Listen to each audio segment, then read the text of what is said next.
Mesdames, Messieurs, fidèles téléspectateurs de Zonart Télévision, bienvenue à suivre cette tranche d'actualité de ce 26 mars 2026 et voici les titres.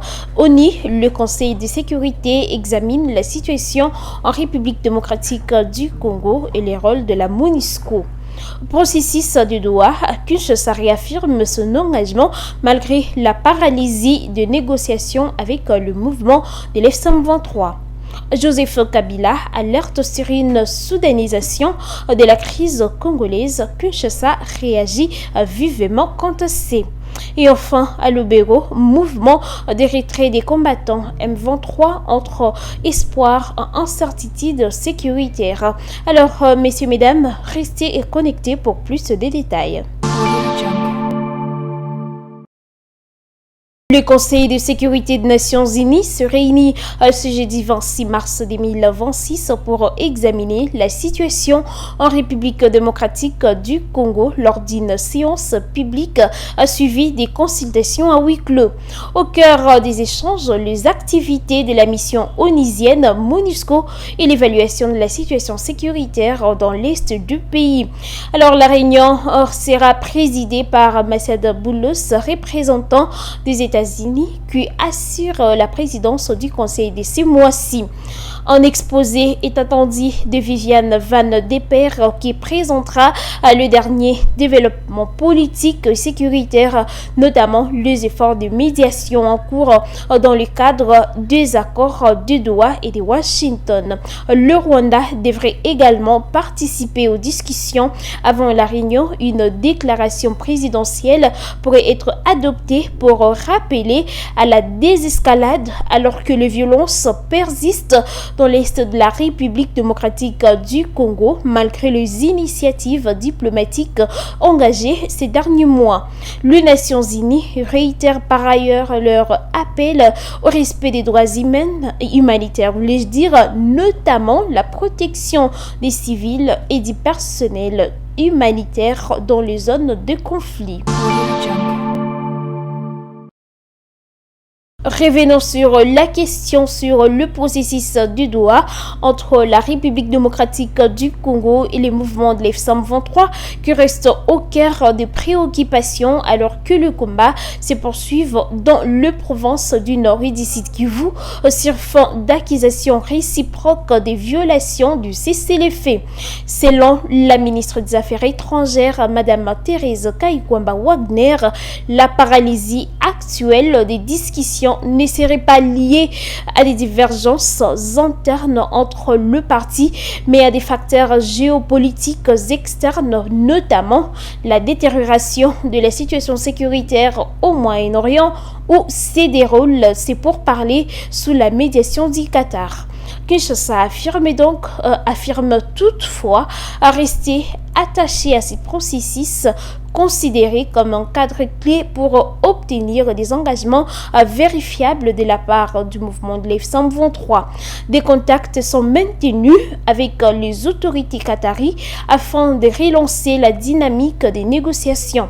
Pour rappel, un accord cadre avait été signé à Doha en novembre 2025 structuré autour de plusieurs protocoles dont certains déjà validés, notamment sur le cessez-le-feu et la libération des prisonniers.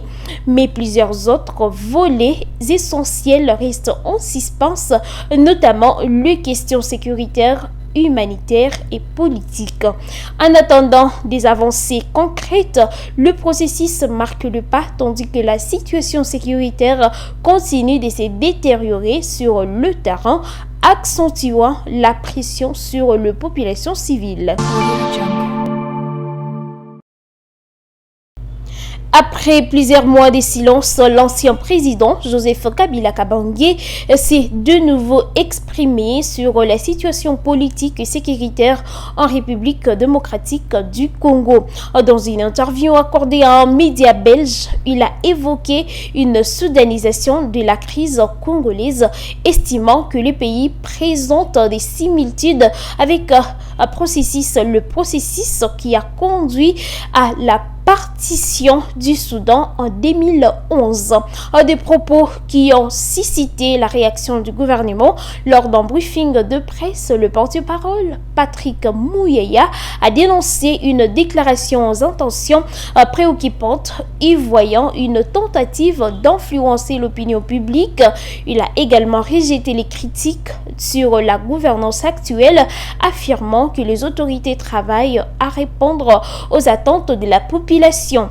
Cette nouvelle sortie intervient dans un contexte politique tendu, marqué notamment par la création à Nairobi du mouvement Sauvons la République démocratique du Congo, porté par le proche de Joseph Kabila Kabange, ancien président de la République démocratique du Congo. Et pour finir, mesdames, messieurs, parlons de la situation sécuritaire toujours au Nord Kivu. Un mouvement des combattants de l'F-123 a été observé dans la nuit de lundi à mardi 24 mars 2026 dans plusieurs localités du territoire de Lubero. Selon des sources locales jointes par la radio Okapi, les positions occupées depuis plus d'une année ont été totalement abandonnées dans les villages de Kipese, Munyakondomi, Ivatama, Ilambula, Luseke et Musimba, situés entre 15 et 25 km de Lubero centre. Les combattants se seraient repliés avec leur matériel militaire vers d'autres zones du sud du territoire encore non identifié. Katondi demeure toutefois la dernière position avancée du mouvement de l'F-123 à environ 15 km de Lubero centre, près de la zone Tompo contrôlée par l'armée ougandaise. Le colonel Alain Kiwewa, administrateur du territoire de Lubero, confirme ses départs mais appelle à la prudence. Il est difficile à ces stades de déterminer s'il s'agit d'un véritable retrait, d'une relève interne ou d'un redéploiement de mouvement de l'F-123 pour renforcer d'autres positions, a-t-il déclaré. Les autorités locales restent en attente d'ampleur d'informations afin d'évaluer l'évolution réelle de la situation sécuritaire. En attendant, la population de Lubero observe avec une inquiétude ces mouvements, espérant qu'ils annoncent une amélioration durable de la situation dans la région. Et c'est la fin de cette édition. Mesdames, Messieurs, merci de nous avoir regardés et merci pour votre fidélité. N'hésitez pas à vous abonner, aimer et partager et laissez-nous un commentaire. Merci. Nous vous donnons rendez-vous prochainement et portez-vous bien.